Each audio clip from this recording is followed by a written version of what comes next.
everybody? It's your boy Real back with another review, man. Yo, this is Power Book 2 Go Season 3, Episode 7. Alright. Oh, actually, I'm not gonna lie to you. This, surprisingly, first, before I get into it, how dare I? I've been gone so long, and it's not a proper intro. Salute to the Discord gang. Gang them. I am the Lord of Broken Promises. I promised to live on Saturday, did not do it. I promised to be in the Discord live on Sunday, did not do it. However, I have a valid excuse. See, my children were supposed to be gone this weekend, okay?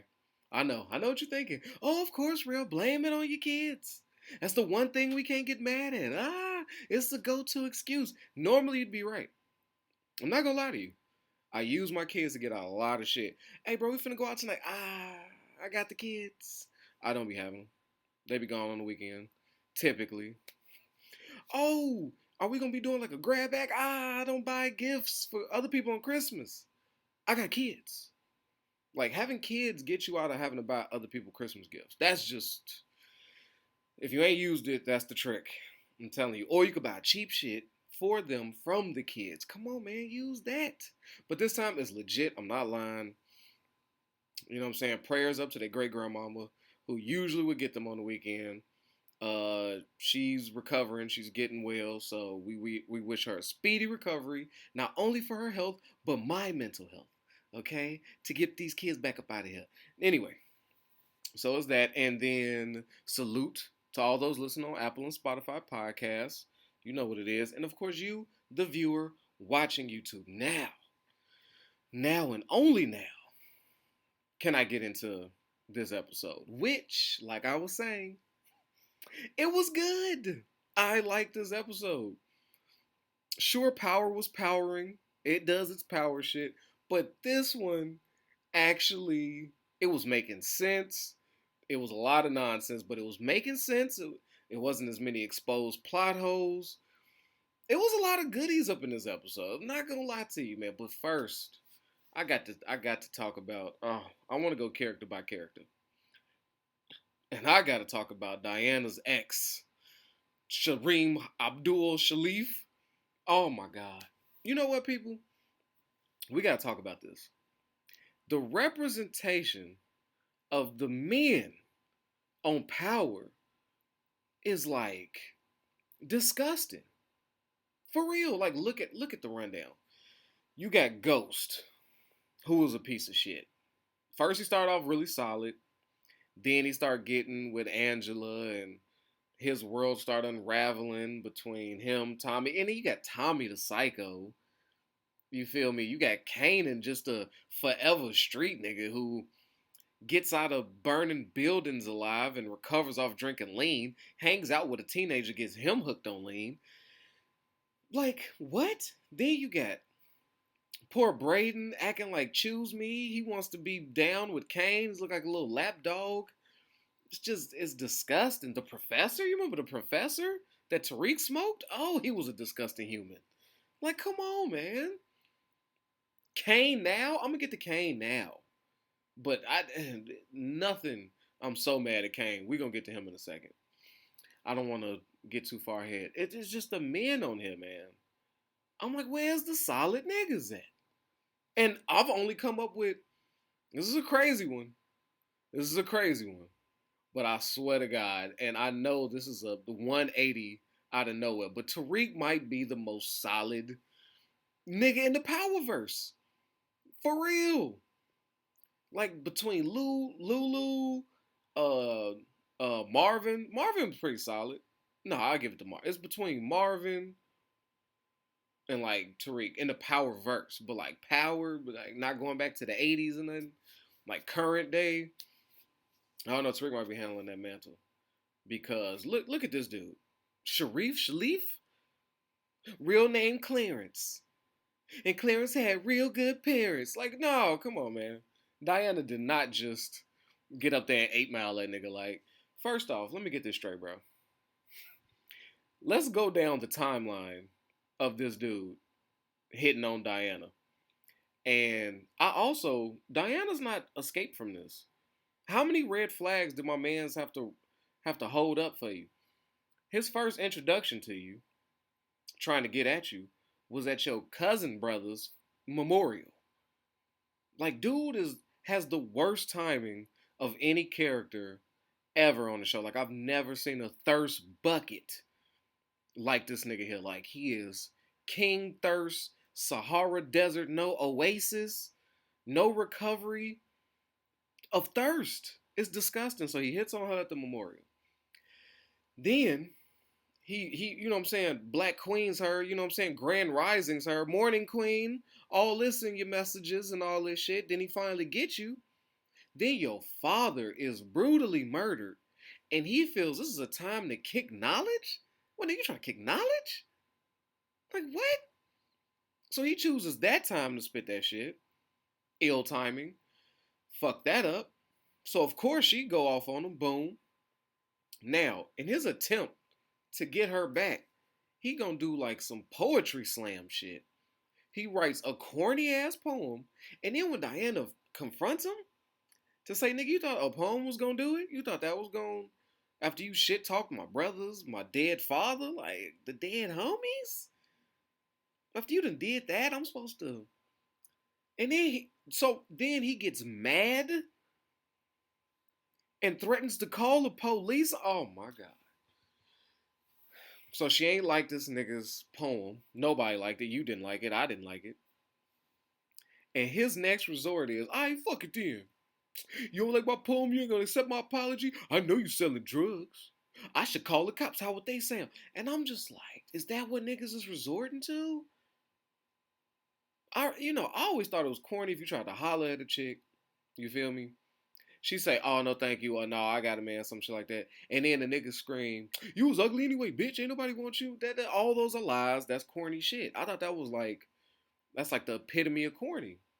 But I never even fathomed, could never even conjure a thought of a nigga getting rejected and then threatened to call the cops. Oh my God. And then Diana come back, and this man is living a lie. I'm talking about, he is, what's the reverse Rachel Dolezal like? Ain't he's Raheem Dolezal. Like, nigga, two white ass parents holding Trump functions. He came up with the great life. And then where did he get this character from? I was just like, and you know what else I can't stand about him? His shoulders. God, he looked like he got bat wings. It's disgusting. God, I can't stand that nigga's shoulders.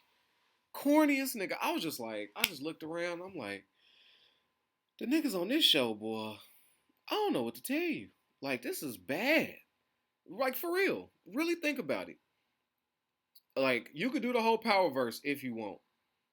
But if you really thinking about a solid nigga, give me your number one.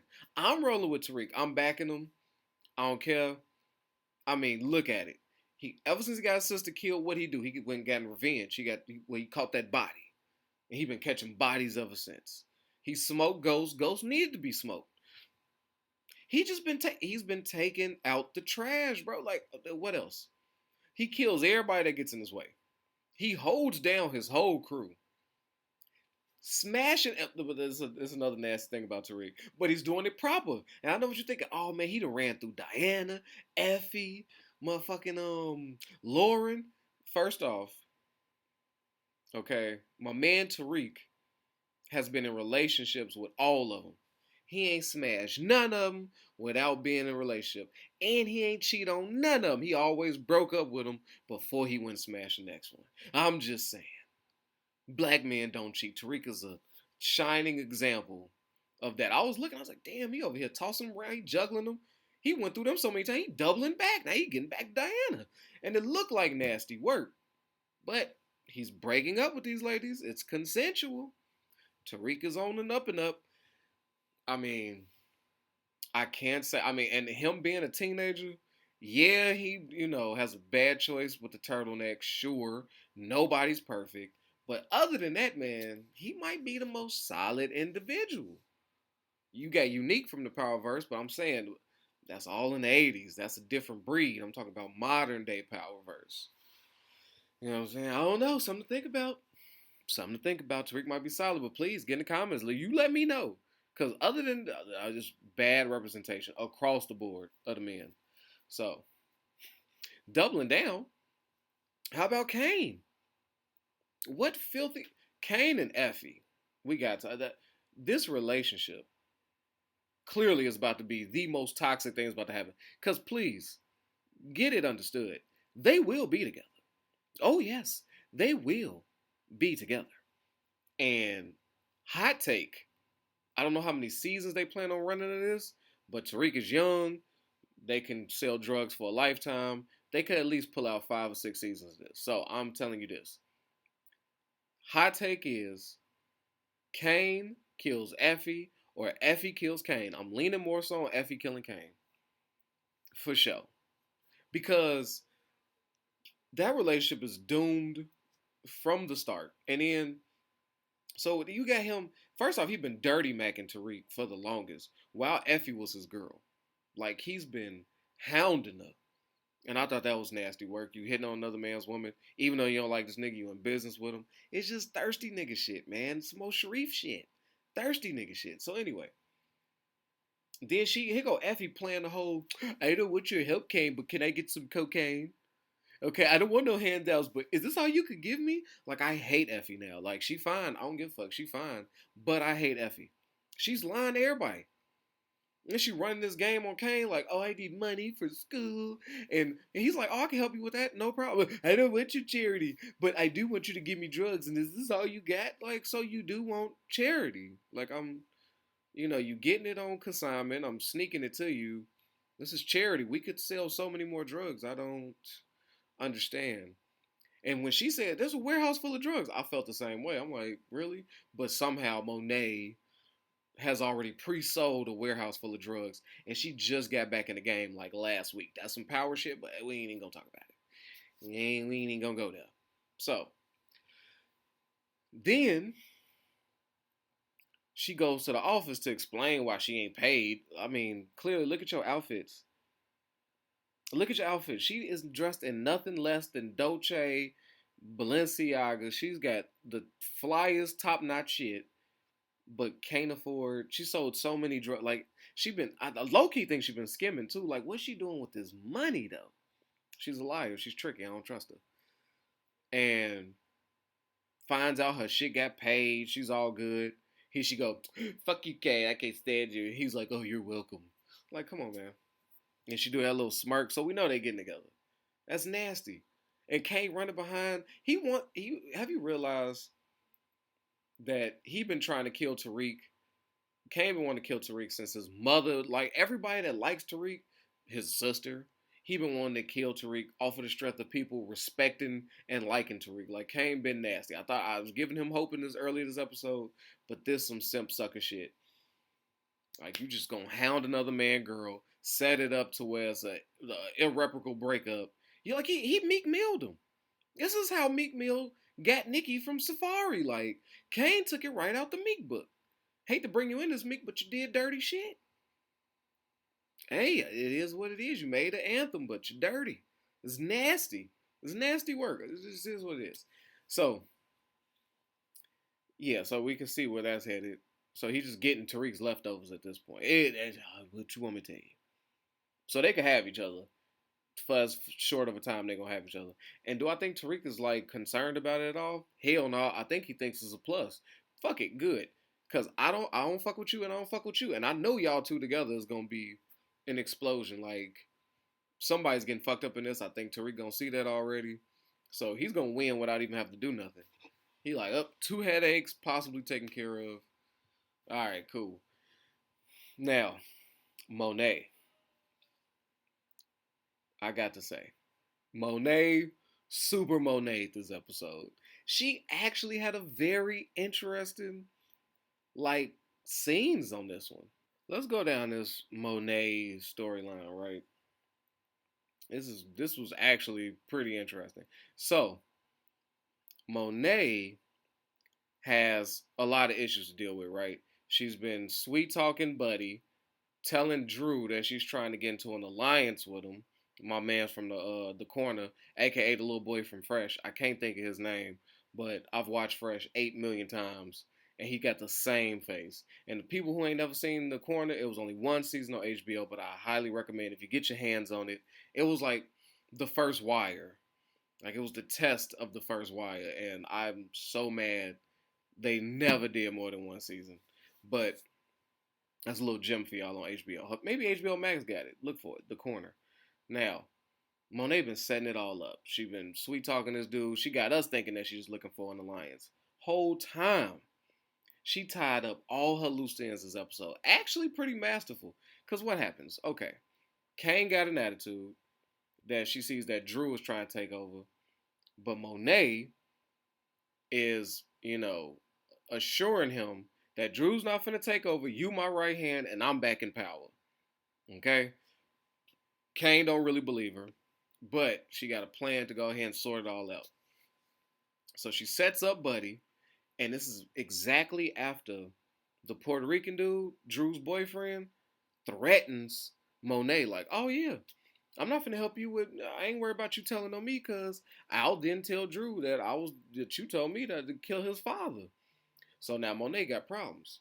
She got beef from the Russians. She got Drew thinking he in charge, starting shit. She got Kane salty about Drew being in charge. And she got Drew's boyfriend threatening this whole Lorenzo situation on her. So she got issues. And somehow Monet saw all four of those things, right? All because of the war with the Russians. So she leans on her boy Tariq. Tariq gets her the answers she need. Cool, we done with the Russians. But she's smart enough to know that won't end the war. She needs something with some finality because the Russians can run deep. She ain't manned up enough. They get murdered at the opening scenes of this. So she knows she's only going to be on the losing end. Taking their drugs is very temporary, but it's something to give her time to think. So Monet got that time she needed. And somehow she makes it so that uh, she sends all these random messages, pre-messages set up. All right, let me get the one from Drew's boyfriend. Let him know that I don't find out about Lorenzo, all this other shit. And then sets up Buddy, who was hitting on her, to make it look like he hired Drew's boyfriend to kill Lorenzo and start the beef between her and the Russians. So she deaded the beef with the Russians with one nigga skull. One nigga skull deaded the whole Russian beef. And then she sends Drew on a wild duck chase of a phone she planted and got him to murder his own boyfriend. Now, how the Castillo brothers gonna take this killing is what they ain't flushed out yet. Because we've seen all of them together, and somehow he was the only one that held some weight to keep them still working with the Tejadas. So I don't know how that's gonna work out. That looked like she traded one war for another one, but the Castillo one looks a little bit more winnable. And I don't know who she gonna use to mend that, but she got Drew's distraction and boyfriend up out of there in one go. I said, God damn, Monet is an evil motherfucker. So much so that when they came and got Diana from the table, I'm sitting here thinking, I was worried for Diana at first. Because I'm like, Monet gonna find a way to spin this. Like, yeah. Because of all her kids, who does she trust least? Diana, right? So it would make sense. Like, I was thinking, like, damn, well, she got rid of Diana too? But not it being her fault, but if she let her sit in jail, and how much do Diana really know for real? Like, with evidence. Sure, she could be a witness, and they'll be like, yeah, but how? Where's the evidence? Like, you could just say you seen something, but how do we know you're just not a scorned daughter?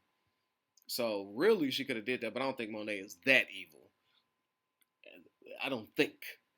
You know what I'm saying? But she damn near could have got rid of Diana that way too. So that's the next issue. But so far so good on Monet's front. How about this whole Davis shit with his brother? Like that was probably the cringy. I was finna say I was gonna give this episode a 9. Like I was gonna give it a 9 because I thought it was that good. But It was the unnecessary brother shit of Davis. Oh, let's do this mock parole meeting board, and then he says all these wild ass answers. Like, bro, is he not all together? Is he trying to tank this? Does he not want to get out? Like, I don't know Davis's brother's motivation for saying stupid shit. And then I'm thinking, oh, okay, he just kikiing, he's joking. Come to find out, at the end of it, when he finally gets out, he like, man, I answered them questions wrong as hell. What the fuck am I doing now? I'm mad at you. You breaking laws. I was like, I see why Redman was like, nah, I'm good. It made no sense. I don't know what that brought to the story outside of Davis getting Sax getting closer to Davis. I don't see how that has anything. It seems like the way to get the brother out the way, because conveniently, a man who was just freed, who was dying, may now get saved, is just leaving. And we won't ask about him. I'll never ask about him again. I'll never be like, season 6 could come and I'll be like, whatever happened to Davis's brother? I don't give a fuck about Davis's brother. I'm gonna be honest with you. So they just kind of got rid of him. But it was so corny. Like, nothing was funny. And Method Man, it's just, they are ill using him. Like, when he's doing his thing, he's great. But this whole brother shit, he felt uncomfortable. Like, it was just bad. Like, I don't know. I don't know. Sax though. Just like Blanca said, I don't know if this is much of a hot take. I think I said this in earlier episodes, but Blanca said that she didn't want Sax around because he would tank this investigation. He does nothing but ruin shit. And yet again he does. Right? Because he spits all that. Tariq would never try to kill you, Lauren. You remember last couple episodes, he just was like, Jenny ain't shit, Lauren. Jenny ain't shit. Tariq would have never tried to kill you. No, you're good. Like, yelling at her, giving her all the information she needs to just run back to Tariq and be like, I'm on your side now. So here go Tariq. He figures out the Russian shit, sets up Effie for an argument, recorded on some ghost shit, runs that playback to Lauren, and now, here we go. Here we go. I do believe you, but it's too late. It's a Rico. So now he got all the. This nigga Tariq done earned all the tea. He knows it's a Rico against him. He knows Sax is lying. The only thing Sax had going for him is that Davis and them did not know what he was doing. But the shit that Sax did in front of Lauren, in his emotions, all bent out of shape about Jenny and her magical, you know what I'm saying, love muscle down there, like this unicorn that she must have, got him all bent out of shape, and now look at him. Now he wants to be back on team and just forget that I ever did that. Yeah, no. So Tariq got all the info, and I can see Davis playing along. Yeah, I don't think Davis is not finna out Sax. I don't see that happening. It won't make no sense. Your most powerful weapon in something like this is the fact that the other party doesn't know what the fuck you know. So Davis could just be sending him on missions, setting him up, getting him to a way where the whole case falls apart. Just when they think they got something. They think they got something on Tariq with the Russian drugs and Senator with the senator involved. They think they coming for him after he had that huge drug bust. Tariq was genius for that. So I don't, and he's doing all this for a congressman seat. I was like, damn, is he going for mayor of the city, governor? Like, all this to be a congressman? I was like, Tate, you got it, Tate. Like, it's good. So now they're trying to put Tate in their shit. So I see this case falling apart via Sax, per usual. It's all going downhill, and they have to stop. I don't know how many times they're going to try to take Tariq to court. I don't know who they're going to take to court this time. I can't stand power court, but how many times they're going to lose in court? What judge is going to be like, look, leave this little ass boy alone? You didn't say he was a killer. Now he runs a drug organization. Or what about the bum that was, okay, it was more power shit. What about the undercover cop that was searching through trash, magically finds the coffee cup with the baggie of Coke still underneath? Like, who does that? You mean tell me somebody ordered their Coke caffeine, their Coke coffee, right? I was like, ooh, I need some Coke right now. Let me get a coffee. They took the baggie, lined him up real nice, shoved it up the nose, took this and stuck it back under the goddamn cup and thrown away. It wouldn't happen. It just not. I could see them throwing it away, sure, maybe even inside the cup, but sticking it perfectly adhesively to the bottom of the cup to go. Okay, let's just say somebody. I mean, I hear it is an anxious drug. You might be like, oh shit, don't want to get caught. Let me put it back where I got it. It was a secret. Sure, let's say they did that. What's the likelihood of a cop going through the trash? What made him even go through the trash? Like, what? Of a building. This ain't the trash of a house. We've seen the movies and TV shows where the cops trying to get information, so they run through your garbage, see what type of shit you throwing away, what type of shit you into. You find a lot of people, a lot about a person through their garbage. I don't know, but I'm just when you watch movies, there's always something in the garbage.